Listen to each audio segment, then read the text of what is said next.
there, my name is Barbie. Welcome. Even though this is a time of cheer and joy as the Christmas season approaches, Barbie's special today has decided to focus on a more serious note from our past. Recently, some troublesome news has come upon me. I have learned that our forefathers had to endure extreme conditions during the Industrial Revolution. The miners had to endure horrific conditions. The factory life was crowded and unsafe. The places they lived were unsanitary and uncomfortable. Here to explain this are some experts on the subject that lived there at the time, almost 200 years ago. On the show today, we have Frederick Ingalls, an expert and author on the condition of the working class in England. Also on the show, we have Mr. Richard Arkwright, a factory owner who is more sympathetic to the working class than other factory owners. And last but not least, we have Mr. Robert Owen, a working class man that rose from the ranks of workers to become a part owner of a cotton mill. Mr. Owen knows both sides of the story. Welcome, gentlemen. Mr. Owen, what were the conditions like in the factory where you worked? Well, let me tell you one thing, it wasn't pretty. I worked at a number of different places and all of them were quite similar. I must admit, when I owned my own factory, it wasn't that much better. So you're saying all factories processed in the same manner? Basically, you have to understand the point of view back then. Though such a viewpoint would be seen as appalling, factories were run for money, and anything that cost money but didn't necessarily bring in money was not considered a worthwhile purchase. Safety guards would fall under this category. The idea of wearing safe clothes as well was non-existent. And most people worked in everyday clothing that was loose and would now be seen as an obvious danger. Oh, my hair is caught! Mommy! No, Mommy, no! Someone help! Just amazing. That's incredible. Now, Mr. Arkwright, what was different about your factories compared to the others? Well, working-wise, I suppose mine weren't much better, but I had more of a mind towards my workers. Other factory owners considered the workers lucky enough to have a job, and that was the end of that. I was grateful for my workers, and I wanted to make it easier for them to work for me. I built homes for them so they could be closer to work, commuting wouldn't be an issue, and they could be at work on time and make as much pay as possible. I also built them churches, considering that was an important part of my workers' general happiness. Well, those were some positive aspects at the very least. I did, however, hear you had some pretty harsh rules.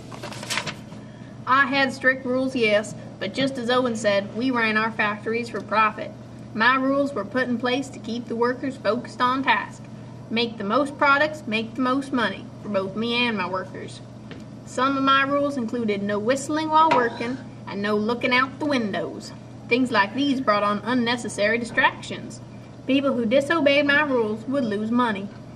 Friedrich, what did you witness in the mines? Well, for the most part it was disgusting. There were deformed children and women, and they did most of the hauling because they could fit into tiny passages where the coal came up. This also occurred in the factories. The repetitive motion of some machines created deformities in most children, as they were small enough to fit into the tiny spaces. Ugh, that's disgusting. So there was no lawsuits back then? Well, I suppose you could have, but these people, if they wanted to take it to court, didn't have the money to do so. That's why their entire families were working there. Ah, that makes sense. When we come back, we'll investigate further into what happened, including questions from the audience, as well as more in-depth discussion on what happened at home, in the mines, and in the factory during the Industrial Revolution in England. We'll be right back.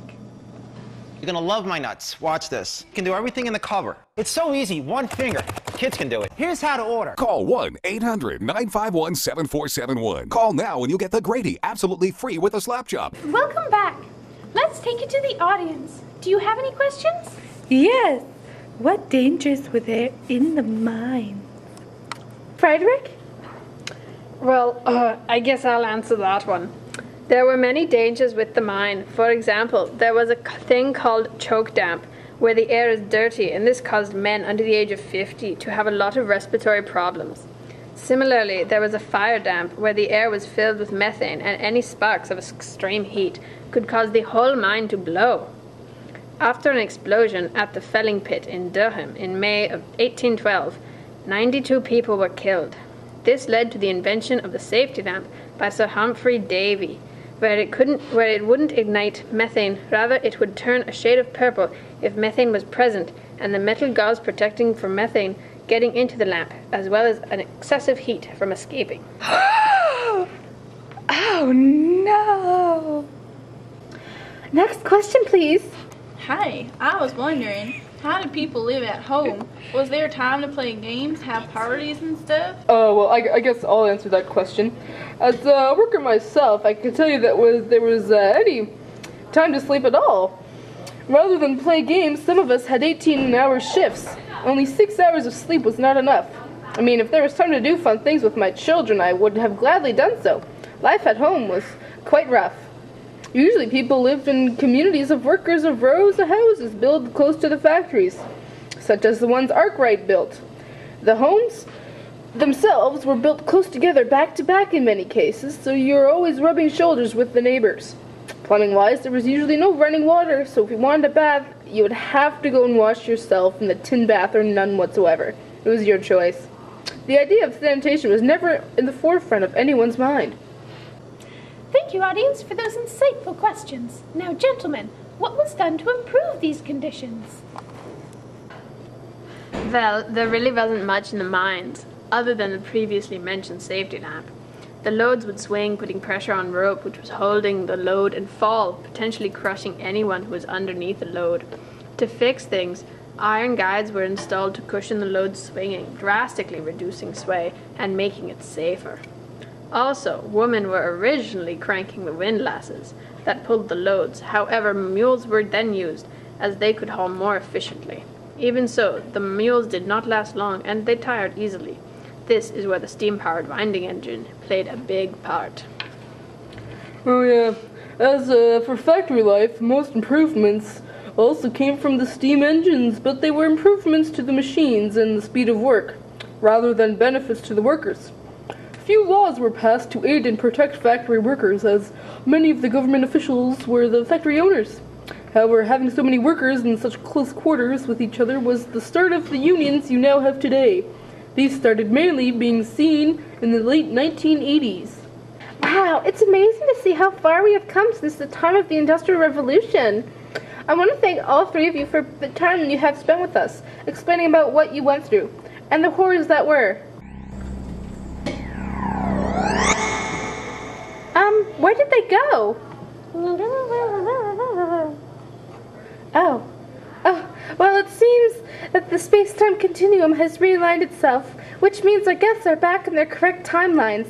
So I suppose that concludes our show for this evening. Just remember, folks, during these busy times of buying and shopping and spending money, those material things were brought to you from a long and difficult road, starting in the Industrial Revolution. Bye-bye now!